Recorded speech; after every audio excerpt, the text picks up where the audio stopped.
While we're doing our little initial stuff. Yeah. So which way do you want me to look? Oh, Just look at me. You're talking Okay. to Just Bob. that Yeah, we're having a not conversation. Okay. Don't worry about just ignore these guys. Yeah. That's true. Ready to get started? Yep, I'm rolling. Okay. We'll go ahead and start, and we can start by having you say your name and then spell it for us. Sure. My name's Jack L, middle initial for Lewis, Rhoades, R-H-O-A-D-E-S. Great, thank you very much. And my name is Bob Bauman, and this is October 16th of 2013, and we're conducting this interview on the campus of Washington State University, Tri-Cities. So let's start with, if you could talk about your family's background, what brought them here, what brought you and your family here Sure. to the Tri-Cities, and when, and that sort Sure. of thing. Well, my dad worked for DuPont in the early 40s, like 40, 41, 42, in a TNT plant for the war effort. And he had a college degree in chemistry, so when the Manhattan Project kicked off in late 43, he was one of the people selected out of DuPont's Joliet plant to go down and train on the chemistry of plutonium at Clinton Works, which later became Oak Ridge, Tennessee. It was located in Oak Ridge. It's probably an Army depot at the time.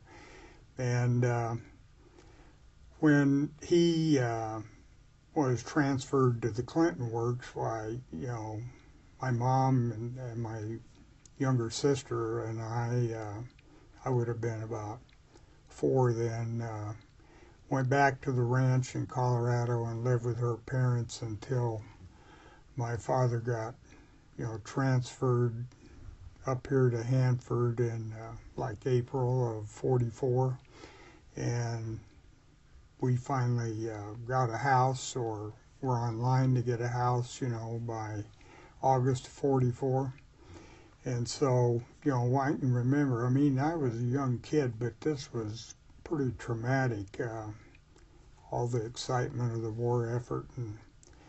But my mom got a telegram, you know, which was hand carried out to the farm by the postman, and it just simply said, you know, go to Denver, get on train such and such.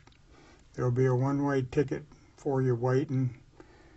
Get off at Hinkle, Oregon, and the government will take care of you from there. So it was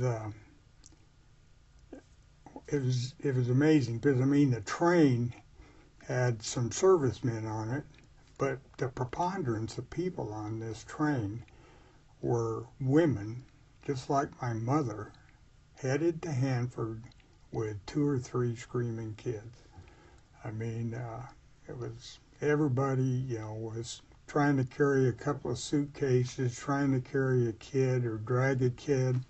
We got off the train in Hinkle, Oregon, which is out like the armpit of America, and it was dark. It was probably midnight, and the Green Hornets, or the old Army buses, were there with a bunch of MPs, and the soldiers, you know, were really great. They helped all the women, you know, get their luggage off and loaded us all up into buses and drove over. Of course, we had to go the long way around Wallula Gap to Hanford, and parking lot north of the Federal Building was all administrative and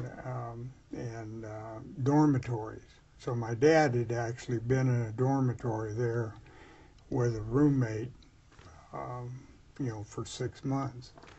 And so he was out front, you know, waiting when the bus got there, along with tens of other guys. And so his roommate had gotten moved to another room, so there was like 2 cots in there. And so my mom and dad, you know, had 1 cot, and my sister and I had another cot, and we lived there for several weeks until his name came up, and we moved into an F house on, it's Jadwin now, but it used to be Gothel's, down in the 300 block, where used to be a Campbell's grocery store across the street. So that's the way life started for us. And I started, I was 5 at the time, but my birthday was in late October, so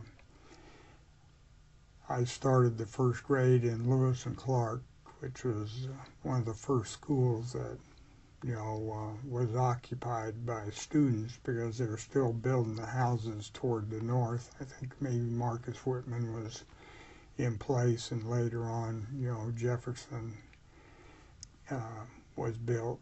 But there were so many kids that, when my mother took me to school, I was assigned to go to school from 6 a.m. to noon, and then other kids came in and went from 1 o'clock to 5 or 6 at night. And so, nobody had a car. You just were on foot. And then, of course, the government had the Green Hornet buses for transporting, people around town to a limited extent, but mostly for transporting workers out to 200 areas. So my dad was actually was the first plant manager of Tea Canyon, which was one of the 2 bismuth phosphate plants for producing uranium from the fuel from B reactor. So he later became the manager of 231Z, which was the when they first started processing plutonium, the end result at Hanford was plutonium nitrate, and they had to reduce it. It would come out of T and B canyons as a liquid, a fluid liquid.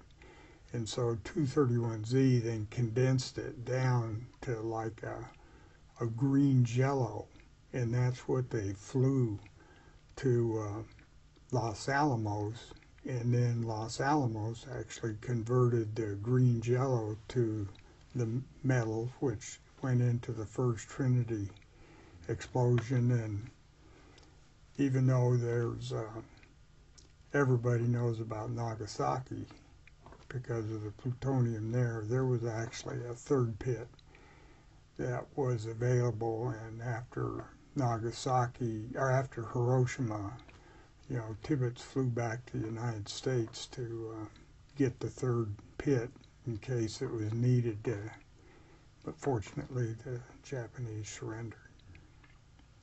So after the war was over, when my dad got promoted up to what was called an area supervisor, he managed, all of the plutonium activities, because they'd started up a new building that was called 234-5, or Z plant. And Z plant was the plant that produced the pits during the Cold War, and that's the nuclear core. So what they made down at Los Alamos for Trinity and Nagasaki, they transferred the production in a production line up to the building in 234-5, and he was a manager of that. I remember in later years, my dad talking about the building was divided into 2 parts. It was top secret half and the secret half, and the workers didn't know who was on the other side, and they had entrances from different directions, and they never communicated. And he had the whole building had the doors were like a bank vaults, not 3 foot thick, but they were steel bank vault doors. And he said he had to memorize over 100 combination locks in the building, and to him that was one of the more challenging tasks that he had to do. So. And how long did he work at Hanford then? We left in '50, Okay. and it ultimately caused his demise, but he had, according to the health physics people, and he ended up dying of stomach cancer, and so there was a 50-50 chance that it was caused by working at Hanford. So, but he had developed really severe ulcers, and they eventually had to cut out half of his stomach because it just perforated and he kept almost bleeding to death. And so we moved to Texas, and he went into business with one of his brothers in Odessa, Texas, selling real estate and insurance, and later moved back in about 1960. And he was then worked for United Nuclear, and he was manager of the extrusion press for end reactor fuel, and then later on was hired by DOE and was the director of safety for DOE. And what was your father's name? Paul Gordon Rhoades. And so during the war period, when you were first grade, did you have any idea what your father was doing, what he was working on, what his job was? No, absolutely nothing. I mean, and he was absolutely paranoid. I mean, about the secrecy aspect. I can remember that vividly, and I can remember when news of the bomb was released on the radio, and my mother called him on the phone out at the plant, and when she said, "Did you know that the bomb they dropped on Japan was made at Hanford?" And he slammed the phone down, wouldn't even talk to her. So he was, and he viewed working at Hanford as the same way a Marine would view going ashore in Iwo Jima. It was his duty. In fact, he was, he was not really for going after the compensation stuff that I think it was voted in 2000. Did he at some point then talk about what he was doing out there, or what he? Not much, really. I mean, he did have, anecdotes. I mean, like talking about, the Green Run when they released iodine 139, and he, one of the things I remember him talking about was arriving at work in a bus, and ruthenium is something that can't be filtered out in the sand filters on these plutonium processing plants, and so it would condense on the side of the towers, because the chimney was so tall, that it would cool off and then condense on this inside of the. Well, every once in a while, there'd be a change in conditions, and this stuff would flake off, and it'd go out the top of the stack, and it was like snowflakes falling on the ground, and it was short-lived half-life. But so the guys would get off the bus, they'd have to put on a gauze mask and booties and everything, and walk into the building, and then get decontaminated, before they entered the building, and then that was the start of their eight-hour shift.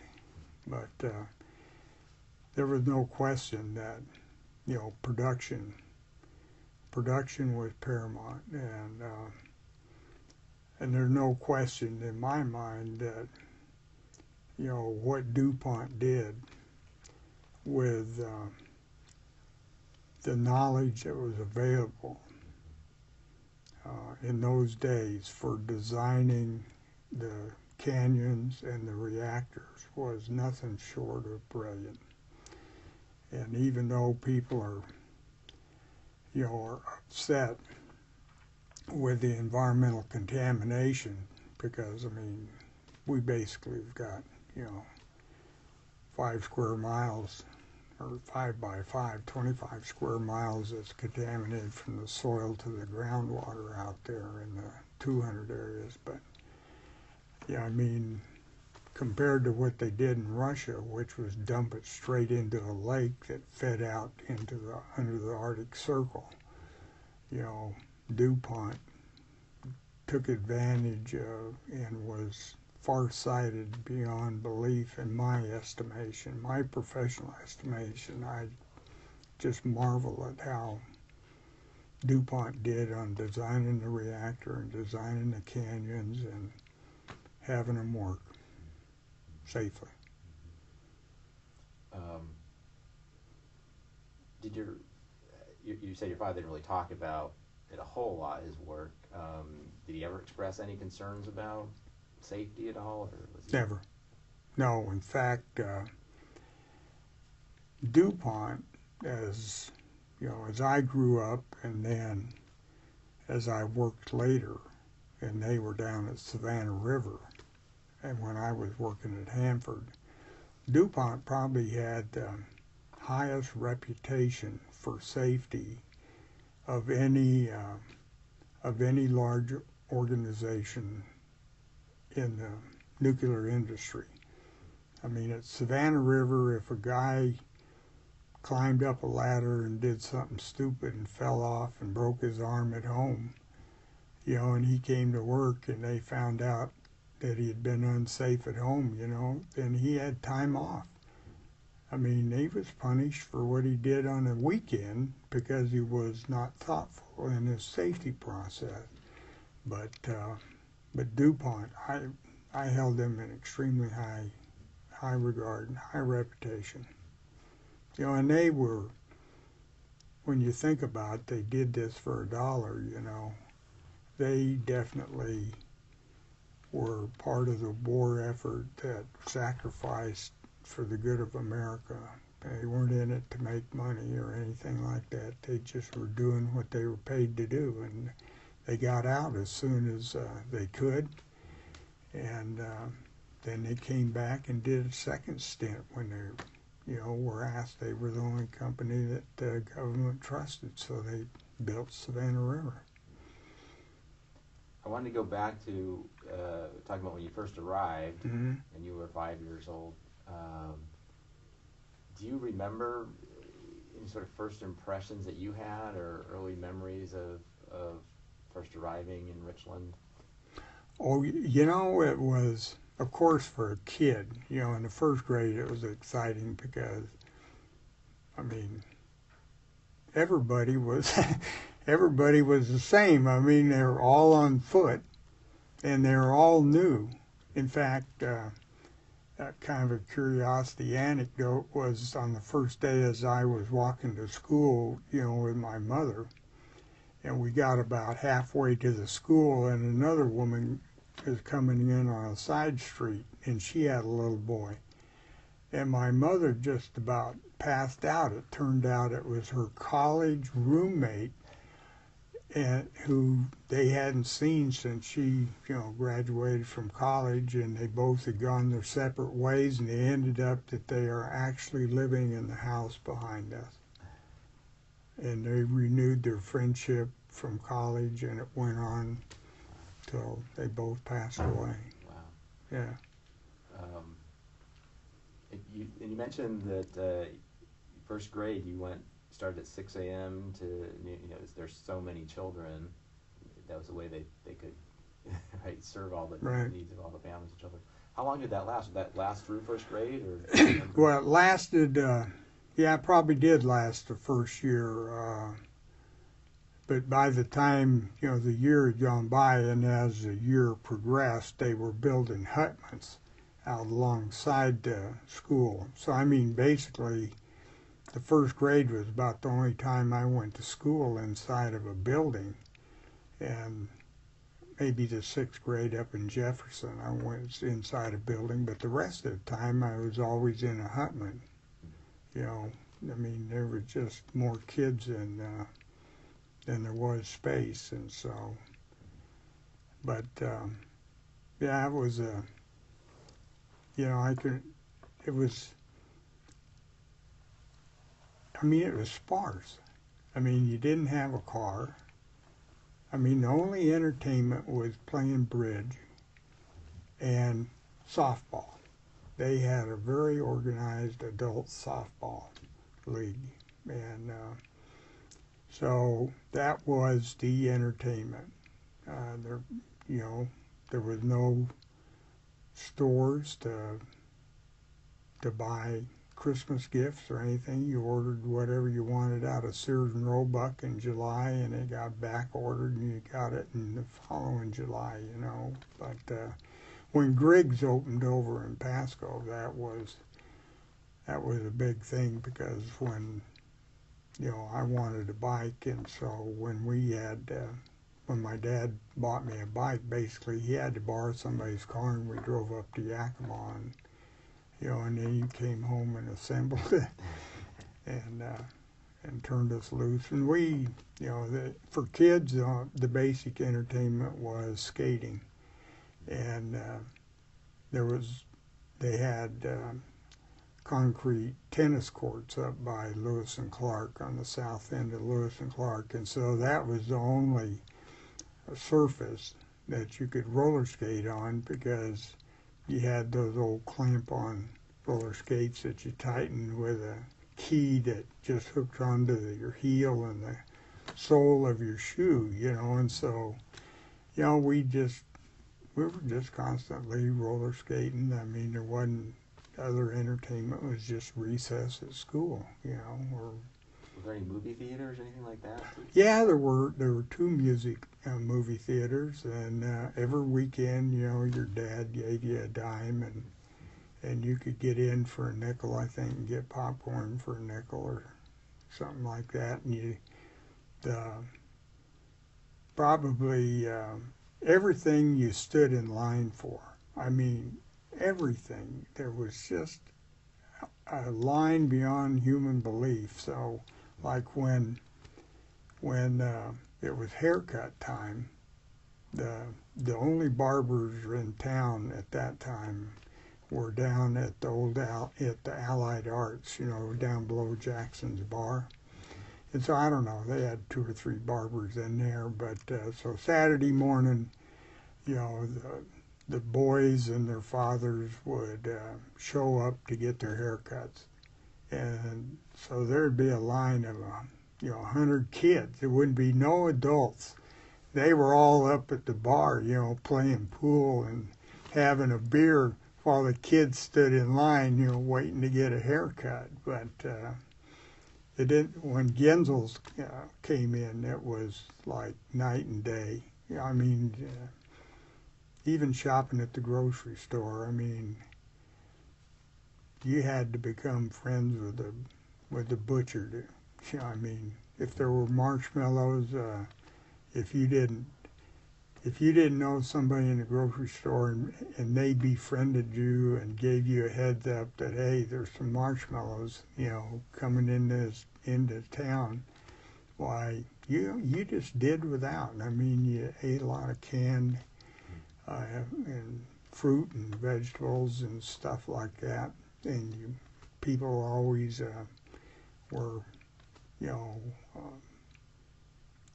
doing their own chickens and putting them up, you know, but it was just pretty Spartan. But I mean, they gave you a house. I don't know if my dad even paid any rent, you know. I mean, basically they gave him grass seed, they gave him coal, you know. We just had a real nice house, and you know, my parents had borrowed somebody's pickup, and they had driven up to Yakima and bought some furniture and brought it home, you know, one piece at a time. But you know, we lived down there on Goethals for probably, you know, from 44 to, you know, 49, something like that. And then we moved up on McMurray, and then we left in 50 and went down to Odessa, Texas. What about institutions like churches? There churches for people to go to on Sundays in those early years? Or? You know, we didn't. It wasn't because my parents didn't believe in God. It's just like we didn't go to church. You know, I mean, we'd have had to walk. I'm not even sure where. I honestly do not remember where the closest church would have been. I'm sure there were churches though, because I mean the government set off areas for parks, they set off areas for schools, they set off areas for churches. Very thorough. What about any community events that? Not much.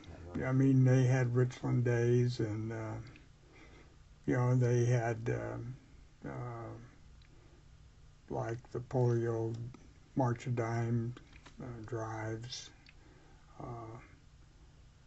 You know, actually, it was probably after, you know, between, let's say, 45 and 50, when Camp Hanford really had gotten established and they had moved in, you know, missile people. There's a just sizable number of soldiers up there in North Richland, but they had much better, you know, facilities for entertainment and movies and all. It was just built newer, and so even though my dad didn't serve in the service, well, he had a lot of friends that had been in the service, and so we could go to movies, you know, up there, and they had outside entertainment that came in that you could go to, but you know, we never did live out at Hanford or anything like that. My ex-father-in-law actually came here, and he lived out at Hanford for a while.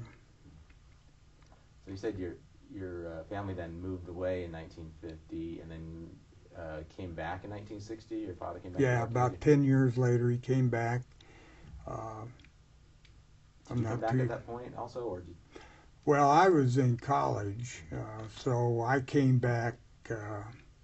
Came up here after I graduated in '61 and went into they still had a draft at that time, so I, you know, volunteered for the Navy and ended up flunking a hearing test and flight school, so I got, you know, washed out of flight training, and Vietnam hadn't started to build up yet, so they weren't desperate for pilots, so after I got out of the Navy, you know, I came back up here and stayed for a short while and went to, got a job. I had a mining engineering and geology degree, so I got a job in Colorado in a molybdenum mine and worked there for a couple of years and decided to go back to college and get, you know, a degree in metallurgy, and so I went to WSU and graduated from there in '65 and went down to Kaiser Steel in California, and then by then my dad had moved from working for the contractor into working for the AEC. And I'm not too sure. I'm sure he probably just wanted me and my wife and their grandkids, you know, closer to them. But anyway, he told the people in personnel that, you know, that I had a metallurgy degree, and so one day I got a call from Wanda Cotner that was branch chief over the personnel hiring, and she asked me if I'd, you know, come up for an interview, and she said that she could, you know, give me a nice raise if I'd think about joining the AEC, so I ended up accepting the offer, and when I got my Q clearance, I moved up here in like July of '67 and worked for DOE as an individual contributor over P&Ls. It was a Hanford lab, and then I guess P&L, I guess, had taken over by then. They had a number of very important metallurgical programs on understanding how plutonium reacted, especially in a reactor, with neutrons hitting it all the time. And so I advanced very nicely, and by the early 80s I was assistant manager for, it was then ERDA or AEC, for all the compliance programs at Hanford. That'd be safety and QA and environmental and security. So all the compliance structure at Hanford. And then probably in about '84, I guess, I moved me over and I was assistant manager for all the nuclear operations at Hanford. So I had, the 300 area for the fuel fab for N-reactor, and we still had N-reactor running, and had FFTF was starting up, had Purex running, T-Canyon, and so we had, I probably had $1 billion budget back in the '80s just for all the nuclear operations here at the site.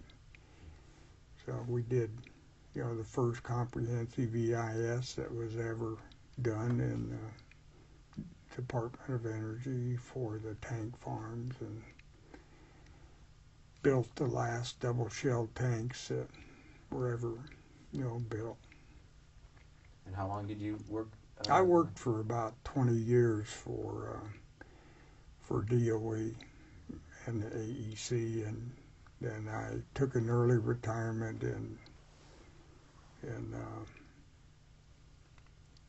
must have been like 1988. So it must have been about 21 years I worked here. And so I left Hanford and went over to Idaho Falls and was the manager over their capital construction projects. And then I got transferred to Rocky Flats after the FBI and EPA had shut down Rocky Flats. The Department of Energy terminated the contract with the contractor, and they didn't even compete the contract. They just literally gave it to EG&G, which is almost unheard of, to not compete a major contract. So I was in charge of, they had shut down Rocky Flats operations, and so when EG&G came in, our charter was to restart the plant. And so I was the project manager over restarting the plutonium operations at Rocky Flats, and got promoted up to being an assistant general manager over environmental remediation. And then I got a call from Lockheed down in Houston, and they were trying to break into the DOE business, and so, they hired about 20 experienced people that had worked in and outside of DOE to put together proposals to run these big contracts, whether it be Oak Ridge or Rocky Flats or Idaho or Nevada test site. And so then I worked for Lockheed, and it then became Lockheed Martin, but I worked for Lockheed from like 93 to 96. I was a general manager of one of their environmental remediation divisions. And I transferred back up here, which is probably about sixth or seventh time I've been through this town. But when Lockheed Martin and Fluor won the Westinghouse contract in '96, why I got transferred back to Richland. So I'd made a circuitous loop that had gone from Richland to Idaho Falls to Rocky Flats outside of Denver down to Houston to Nevada test site and then back up to Hanford. So, but I ended up after I retired from Lockheed Martin, I went to work as for a small business here at ATL International. They currently run the 222S laboratory. I was a vice president for them over all their Hanford work, and eventually I just decided to go out on my own, so I consulted from about 2004 to the end of 2011. And by then, I looked around and all my contacts had either died or moved to Arizona or Florida. I mean, I probably, even today, I probably don't know 2 human beings that are still working for a living, But this place has been, and DOE has been absolutely a blessing to me. I want to go back and so your family left in 1950, then you came back in 67, roughly? Now, I came back in 61. Right. And just for a short period of time, just long enough to enlist in the Navy. And then when I got ready to start flight school, I took a hearing test, and believe it or not, the requirements, physical requirements for all branches of the service are the same. It's just that they check people that are going to be in the Air Force or in the Navy Air. They just check certain things closer than they do if you want to be a Marine. And so I was just borderline acceptable in the hearing, and since they had an abundance of pilots and there wasn't any Vietnam War hadn't escalated or not, why they ended up, giving me a honorable discharge and reclassifying me as 1Y, which is it has to be a national emergency to call you back up. And I came home and then went to Colorado and went to work in the mine.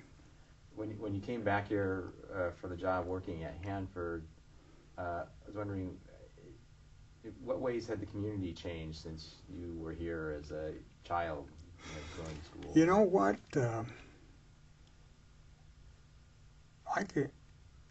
To me, in a macroscopic view of the Tri-Cities,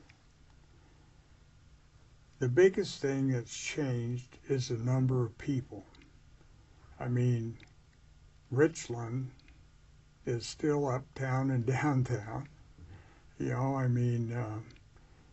Kennewick is striving to open up that area between the 2 bridges along the river, but the biggest thing is there's probably 3 times as many people. There's probably 90,000 people between the 3 towns early in the 50s, and now there's probably 250,000 people. And so the biggest change is that the roads and streets haven't been modernized, or the stoplights, to handle, triple the traffic. But the wine industry obviously is a major thing, because when I was a kid growing up here, when they talk about termination dust storms, they were not kidding. Because, I lived in eastern Colorado, and my parents had lived through the Dust Bowl. And and I knew what dust storms looked like. And when they hit Richland, I mean, your house, you might remember my mother. I mean, when they vacuum, So, I mean, you just had a sweep broom and a wood floor, and you're sweeping it up and throwing it out in the yard, with a dustpan.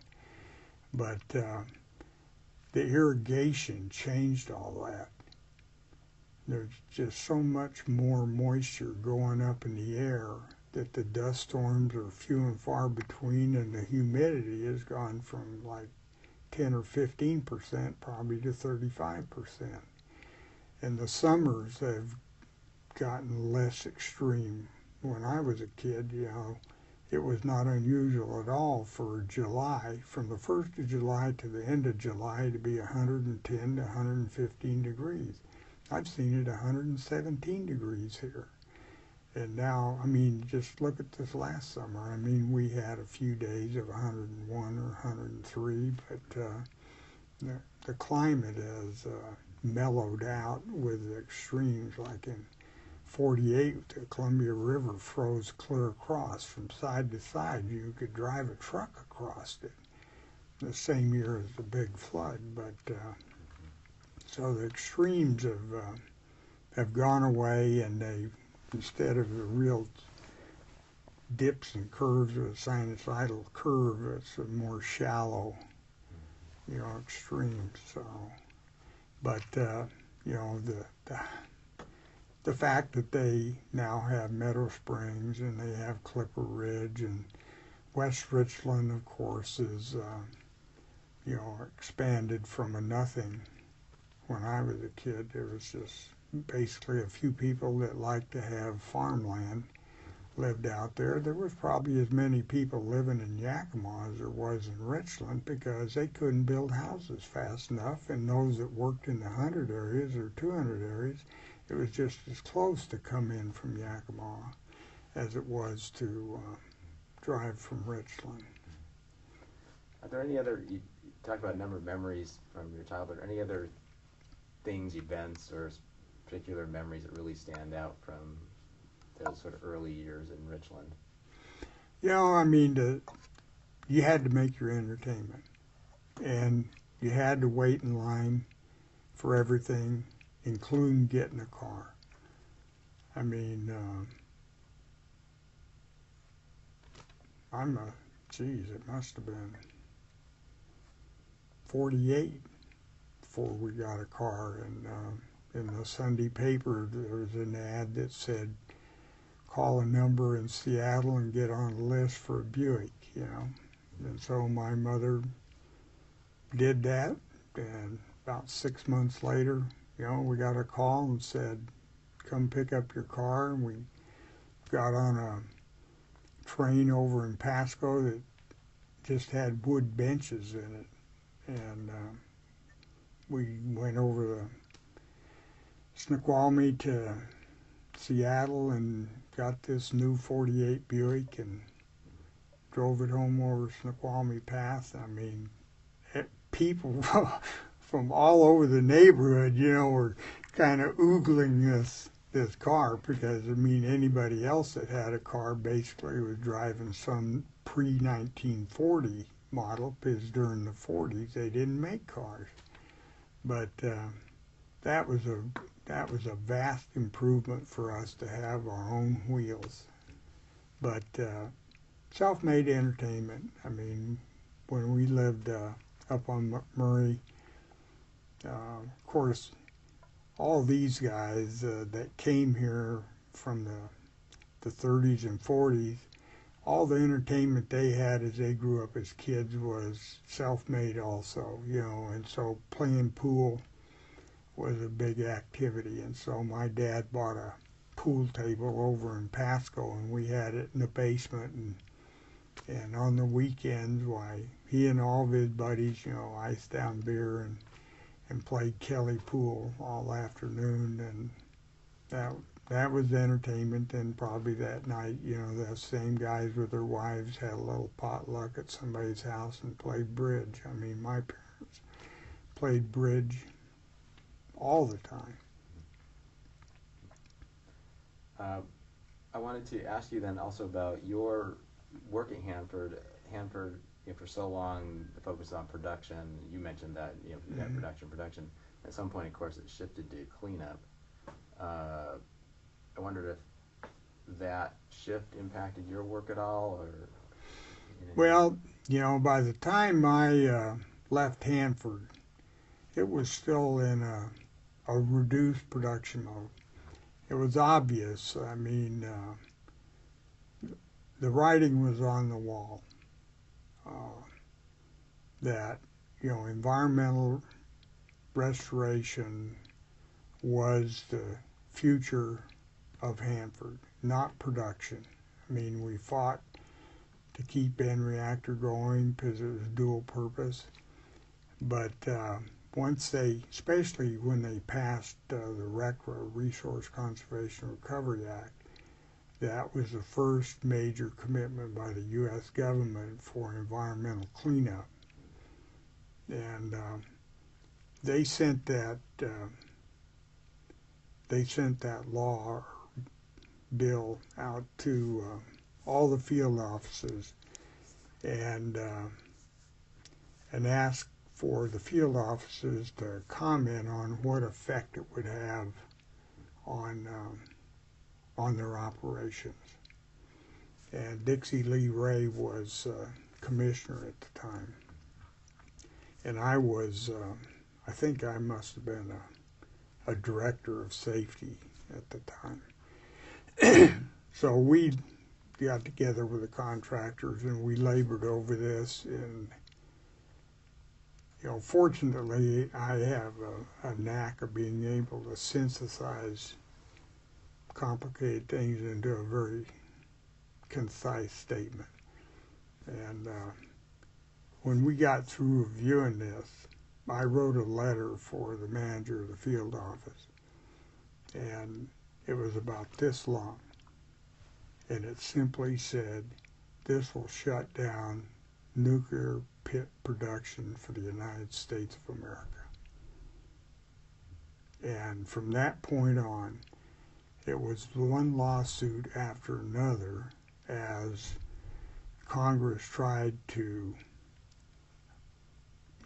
extend its will on the defense industry. But, at the time, like when I was at Rocky Flats, the reason they were so anxious to restart that plant, that was the only plant in all of the DOE complex that didn't have two.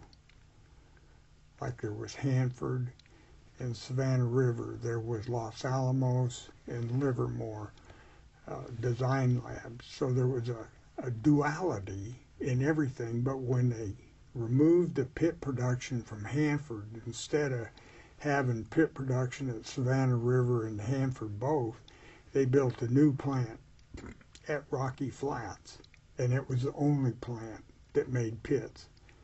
And so it was a choke point. And when the FBI and EPA shut that plant down, basically, we had nuclear subs that were out in the ocean with, 20 missiles, and there was no spear point on the end of the spear. They were not loaded because we were not making pits.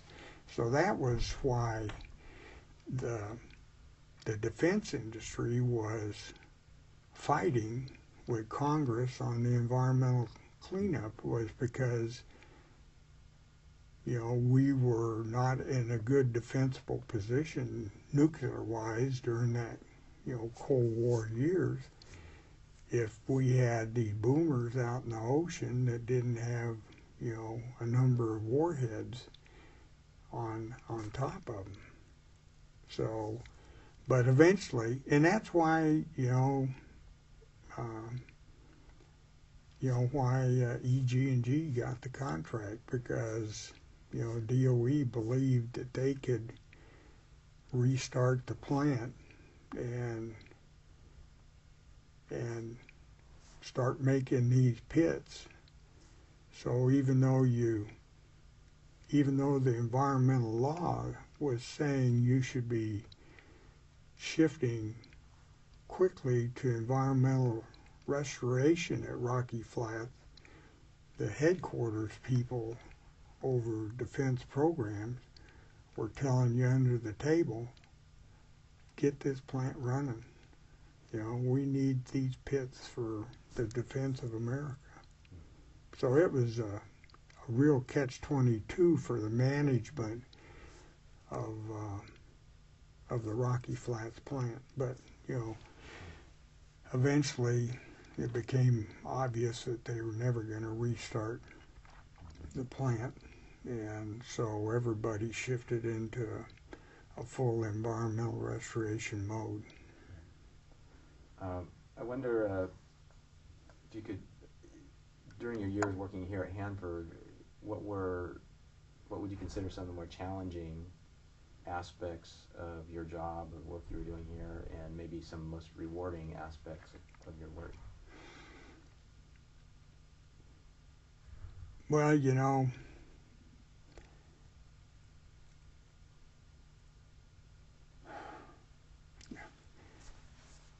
I mean, it was rewarding is a hard thing to define because, I mean, that was one of the primary reasons I took early retirement. I mean, let me just use Yucca Mountain as an example. When I hired into the AEC in '67, the United States government was looking for a repository for nuclear fuel in Lyons, Kansas. So that was '67, and here we are, 2013, and we're no closer to solving that national problem today than we were 40 years ago. So I mean, the satisfaction that comes with mission accomplished was always very difficult to achieve. So it was more of a case of frustration on my part that, you know, the grass looks greener on the other side of the fence. If I was gonna go any higher in DOE, you know, I would have to go to Washington, D.C. I was already in SES, and that's as high as you could go without a congressional appointment. But, you know, the most challenging thing was that when Alex Fremling came in to be the manager of DOE, he brought a complete new, fresh, environmental sensitive outlook to the plant. And so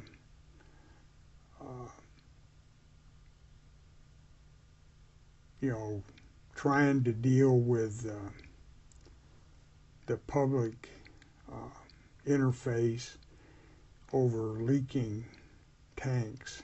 I mean, that was 106T was a big bump in my career. You know, I went from a nobody to a branch chief just with one tank leak. Yeah, I mean, so, but you know, he was very environmental conscious, and he was very safety conscious, and so he ratcheted the whole system up, not just one notch, but numerous notches, because when they built the nuclear industry, they did not have safety standards for the nuclear industry because it was a brand new industry, okay? So if you looked at the operation of the uranium side, why, then they used the safety standards of a steel mill and a blast furnace to do the safety standards for like Fernald and these other uranium enrichment places. And if you If you looked at the chemical processing in the canyons, they looked to the petroleum cracking industry for safety standards. And if you look to the waste disposal, which was the operation of the tank farms and the burial grounds, it had the same basic safety standards and interest as a commercial landfill. And so it wasn't until the nuclear navy was born and Rickover installed a completely different safety philosophy, because he was going to have 200 or 300, 400 sailors. Lives were dependent on everything functioning perfectly. And Alex Fremling was bright enough and young enough to recognize that, and he brought that, that standard into Hanford.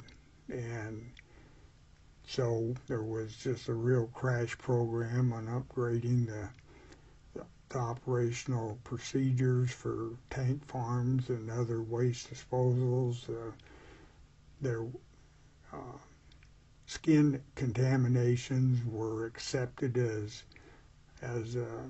like a guy working on your car. He accepts the fact his hands are going to get greasy. But Alex didn't accept that. He said, we're going to have, zero accidents, and we're going to have zero skin contaminations. We're going to be open with the public on any of these tank leaks. And the problem was we didn't have really the skill to measure, how these tanks were doing. I mean, whether we were losing material or not losing material. And even though you could measure the depth, the interest of whether it was unacceptable to leak was not there. And the reason for that was that when the first tanks were built, they were built in like 12. So there's 4 rows of 3. And the separation process was simply a settling process. So the waste would come into the first tank and fill up, and the solids would drift to the bottom, and then it'd overflow into the second tank, and another lighter batch of solids, and then it would flow into the third tank, and more solids would fall out, then it would flow into the ground. And so, I mean, if you're putting stuff in the ground, for 10 or 15 years, and using the ion exchange properties of the soil to capture the radionuclides, then what's the big deal about a tank leaking a little extra waste? You already put 1 billion gallons of stuff in the soil. What's another 100,000 gallons? So, I mean, that was the mentality that Alex faced with the contractors when he came to Hanford. And I give him credit. He single-handedly changed that, and he was, took on the challenge to do the very first environmental impact statement on tank waste for the whole agency. He was the guinea pig. He was the front runner, or the blazer for DOE on environmental issues. And so I honestly think that Hanford, even though because of the design of the plants, there was no way to retrofit these plants to not discharge stuff to the soil. But there was a way to monitor it better and be more acutely aware of occurrences that you didn't want to occur, whether it was stuff leaking on the ground on top of the tank, or whether it was stuff leaking into the ground through the bottom of the tank. So what time period are you talking about here? This would have been in This had been in the late 70s up to probably 87. I think Mike Lawrence came in 87. And it's Alex Fremling? How do you spell Yes, it? Fremling. How do you spell the last name? Fremling. Okay, so that's when you noticed a lot of sort of the shift definitely. No question. I mean, and I was astute enough that instead of resisting his changes, I embraced his changes, and I was rewarded for that. But the mentality of the DOE, or at that probably it was ERDA at that time, but the mentality of the workers in ERDA were no different than the mentality in the contractors. I mean, we've been doing it this way for 30 years. I mean, why are we changing, So, I mean, he conducted the first operational readiness review probably in the nation for startup of nuclear facilities. So how were you able to change that mentality, I guess, in terms of the workers? You know what?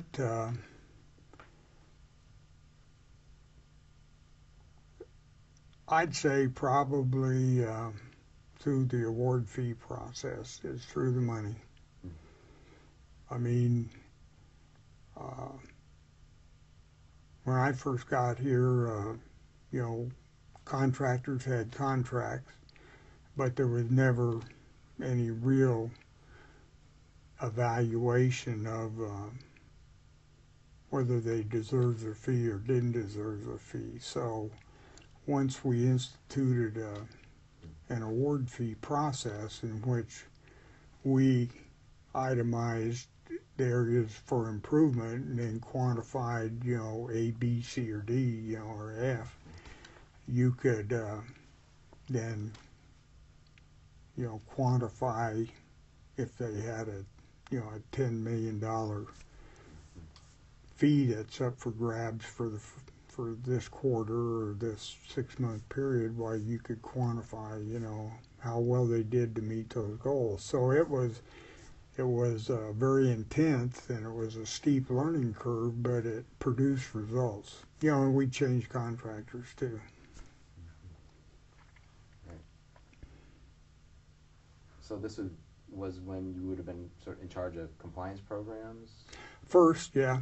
After I was a branch chief, I was an assistant division director, and basically all my career was in, nuclear operations, especially with the tank farms. And even though I moved over to be the director of safety and then on to be the assistant manager for compliance, there's still you were just viewing the operations from an independent standpoint. You didn't direct, nuclear operations, but you did appraisals and you did audits and you did oversight and you graded the contractor on his performance, independent from operations.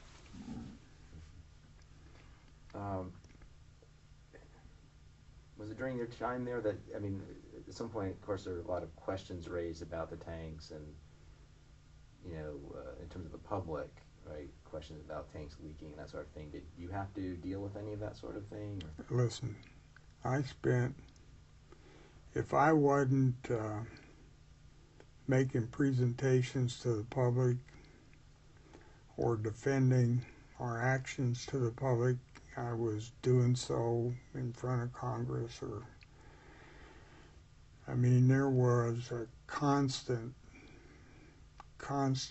barrage, and it was difficult to communicate, because by this time the environmental support groups were springing up to put pressure on DOE to perform and to clean up and to accelerate. And of course, you have you control certain things, but you don't control your budget. I mean, Congress controls your budget, and so you know, it was difficult at best, and it was contentious. It's constantly contentious because it was like I was speaking in English and they were listening in Greek. I mean, we couldn't communicate because, you know, they were just totally upset with what the government had done to end the war. You know, they forgot that, you know, what was the end result was, you know, stop the war and save millions of lives in the invasion of Japan. And they had forgotten that. And it was just on the bad things that have been done to the environment. And I'd be the first to agree that, you know, but I don't think that in hindsight, if you went back and reran it 10 times, in hindsight, I don't think anything would have changed because the same pressure to beat the Germans to the nuclear bomb and the same pressure to end the war in the Pacific would not change. And so you'd only have the capability to do what your technology was advanced enough to do at that time and place.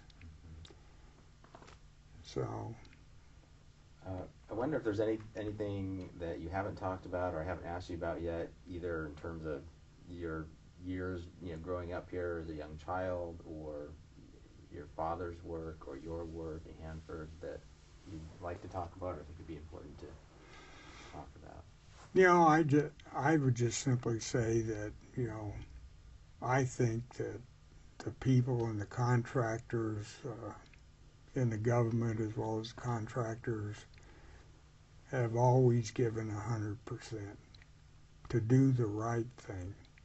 And you know, they don't get much praise, and they are constantly vilified, you know, because they're missing milestones and stuff like that. But there is just some extremely technically challenging work to be done out there. And I mean, this site, it's been a flywheel for this site, you know, since 1943, and it's going to continue out probably to 2075. I mean, but they'll never clean the site up, and they'll never walk away from it. You know, they'll have some 25 square mile pad out there that has all kinds of markings on it. Don't drill here. But I mean, they're making tremendous strides in cleaning up the groundwater and removing the stuff along the river. I never dreamed in my wildest dream that they could clean up all the burial grounds and trenches along the river and the buildings. I mean, each one of those reactors had the facilities enough to run a small city. And now all that's left is a cube, you know. I mean, you could paint dots on it or something like rolling dice across the prairie. But, you know, I just think it's been remarkable that how much they've cleaned up and how safely they've done it. I mean, you don't ever read of anybody getting killed out there or maimed out there. I mean, and they're still using a lot of heavy equipment. I mean, the safety standards are extremely high, and it's a part of the reward, the carrot, you know, in front of the donkey. If you're safe and have a good safety record and you make progress, you know, you get your fee. Well, I want to thank you very much for Sure. coming in and talking to us today and sharing your memories and experiences. Appreciate it. Great. Thank you very much.